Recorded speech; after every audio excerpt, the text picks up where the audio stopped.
अस्सलाम वालेकुम नाजरीन, मैं हूं शाहिद मेतला और आप मेरा यूट्यूब चैनल देख रहे हैं। आज इमरान खान साहब इस्लामाबाद हाई कोर्ट में पेश हुए और उन्होंने गैर मशरूत तौर पर माफ़ी मांग ली है।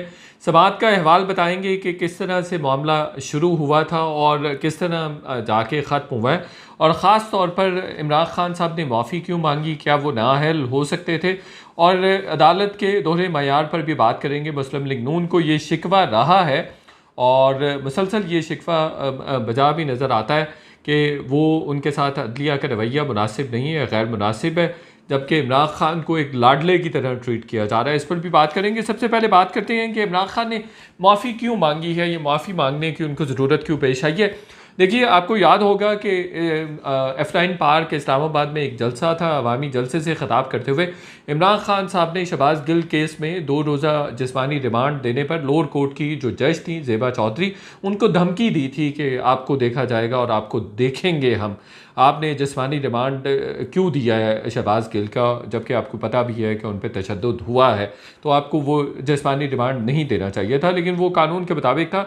अनफॉर्चुनेटली पीटीआई की इमरान खान साहब की आदत है कि वो जहाँ से उनको मतलूबा नताइज ना मिले तो वो उस इदारे को, उस आदमी को तनकीद का निशाना बनाना शुरू कर देते हैं। इस पर मज़ीद भी बात करेंगे।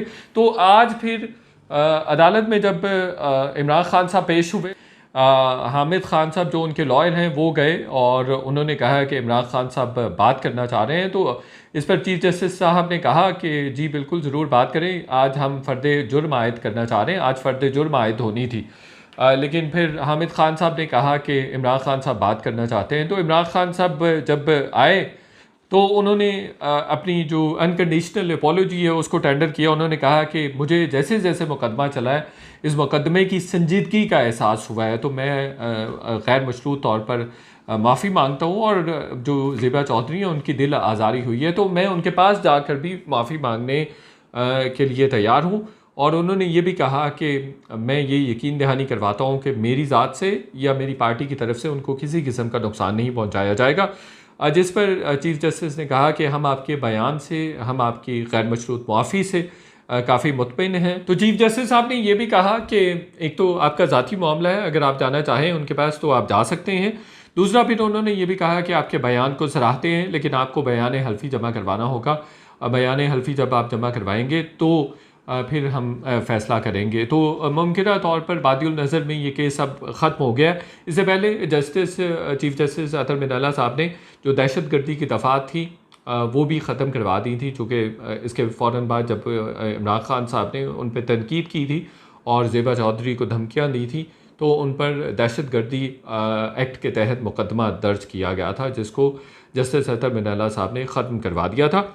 इसी केस में इमरान खान को थाने पेश भी होना पड़ा था और उनको अपना बयान भी रिकॉर्ड करवाना पड़ा था। सिस्टम के लाडला होने के हवाले से जो इमरान खान साहब पर और पीटीआई पर तनकीद की जा रही है वो ये है कि नून लीग और बाकी भी तमाम एनालिस्ट की बात कर रहे हैं कि इमरान खान साहब अभी भी सिस्टम के किसी ना किसी तरह से लाडले हैं। चूँकि इससे पहले हमने निहाल हाशमी के केस में देखा, दानियाल अजीज़ के केस में देखा, तलाल चौधरी के केस में देखा कि उन्होंने गैर मशरूत मुआफ़ी टेंडर की सुप्रीम कोर्ट को, लेकिन सुप्रीम कोर्ट ने उनको सरेंडर तो करवा लिया लेकिन उनको माफ़ नहीं किया था और उनको नाअहल कर दिया था, और तीनों को 5-5 साल नाअहली भुगतनी पड़ी थी और अब भी नाअहली भुगत रहे हैं। अदालत के दोहरे मयार पर यह भी तनकीद होती रही है कि जैसे आज जस्टिस अतर मिनल्ला साहब या उनके जो बाकी 4 मोअज़्ज़िज़ अरकान थे बेंच के, उन्होंने फ़र्द जुर्म इमरान खान साहब पर आयद नहीं की, तो कुछ वकला के नज़दीक फ़र्द जुर्म आयद ना करना गैर कानूनी है। चूँकि ये क्रिमिनल ऑफेंस था जो इमरान खान साहब ने कमिट किया था, इसलिए फ़र्द जुर्म को रोका नहीं जा सकता था, इसको हर सूरत में उन पर आयद होना था। बहरहाल इस तरह की भी बात की जा रही है। तो लेकिन इमरान खान का इतने वर्स्ट कमेंट्स होने के बावजूद भी उनको ये एक तरह से रियायत दी गई है कि वो माफ़ी भी मांग ली है उन्होंने और उनको माफ़ भी कर दिया। 2-3 अक्टूबर को दोबारा समाअत होगी, उसमें फ़ैसला किया जाएगा, और अदालत ने चूँकि इत्मीनान का भी इज़हार कर दिया, 2 पेजेस का एक फ़ैसला भी उन्होंने, हुक्म भी जारी कर दिया अदालत ने, और उसमें भी जो इमरान खान साहब का स्टेटमेंट था उसको रीप्रोड्यूस कर दिया गया है। तो जो लोग एक्सपेक्ट कर रहे थे कि इमरान खान साहब को नाअहल कर दिया जाएगा, अब वो उस तरह से मामला नहीं जाएगा, उस तरफ मामला नहीं जा सकेगा।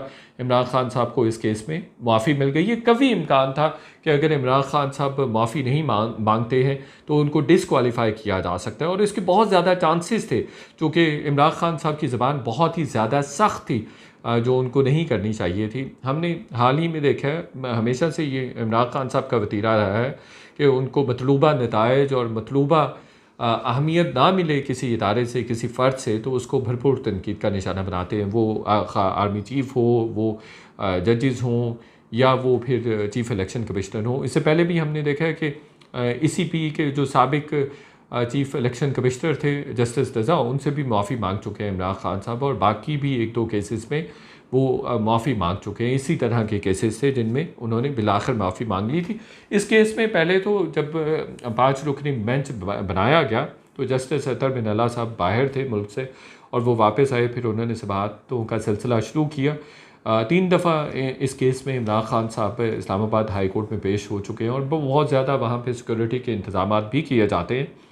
खैर, इस पे तो खामखा ख़र्चा होता है। अगर इमरान खान साहब ने ये करना ही था तो पहली ही पेशी पे कर लेते, लेकिन उन्होंने अपने बयान का मुसलसल दिफा करने की कोशिश की, लेकिन उनको फिर एहसास हुआ कि मामलात गंभीर होते जा रहे हैं, मामलात संजीदा होते जा रहे हैं। तमाम जो इंटेलेक्चुअल लॉट थी वो बहुत ज़्यादा तनकीद कर रही थी कि इमरान खान साहब ने इतनी ज़्यादा शदीद तनकीद की है, शदीद तरीन उन्होंने धमकी दी है, तो इसलिए उनको माफ़ नहीं किया जाना चाहिए। तो इस पर फिर मीडिया का भी प्रेशर डेवलप हो रहा था, अदलिया पर भी मीडिया का प्रेशर डेवलप हो रहा था, और PTI पर भी डेवलप हो रहा था। इमरान खान साहब पर भी बहुत ज़्यादा प्रेशर आ रहा था। इमरान खान साहब के बारे में सबको पता है कि इमरान खान साहब मीडिया का बहुत ज़्यादा प्रेशर लेते हैं, चूँकि वो मीडिया को बहुत ज़्यादा इम्पोर्टेंस देते हैं, मीडिया पर बहुत ज़्यादा फोकस करते हैं। आपने देखा है पिछले कुछ अर्से में यूट्यूबर से भी मुलाकातें और बाकी जर्नलिस्ट वगैरह से भी बड़ी तसलसल के साथ वो मुलाकातें करते हैं। तो बहरहाल अब वो जो नाअहली वाला पहलू था वो अब ख़त्म हो गया।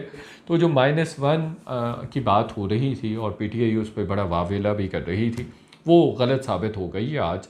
और PTI वैसे खामखा वो प्रोपेगेंडा भी करने की माहिर है, और प्रोपेगेंडा मुसलसल कर रही थी कि शायद -1 होने जा रहे हैं। हाँ, अलबत्ता अभी भी नाअहली की तलवार उनके सर से टली नहीं है, हटी नहीं है। जो तोशा खाना केस है उसमें बहुत संगीन नताइज बरामद हो सकते हैं। 1-2 चीज़ें हैं जिसके बारे में कल हम बात करेंगे। हमारे पास कुछ इनसाइड इन्फॉर्मेशन है, उस इनसाइड इन्फॉर्मेशन के बारे में हम कल एक वीडियो में बात करेंगे। क्या इमरान खान साहब के साथ उस केस में क्या होने जा रहा है। बहरहाल हम देखेंगे कि इमरान खान साहब ने जो यकीन दहानी करवाई है कि नेक्स्ट टाइम भी वो गुफ्तगू करते हुए मोहतात रहेंगे, वो कितना मोहतात होते हैं। लेकिन ये तो हमने देखा है कि इदारों के दरमियान और PTI के दरमियान मामलात कशीदा होते जा रहे हैं। इस वीडियो में इतना ही। अगर आपको ये वीडियो पसंद आई है तो चैनल को भी सब्सक्राइब कीजिए और इसको आगे फॉरवर्ड भी कीजिए। बहुत शुक्रिया। अल्लाह हाफ़िज़।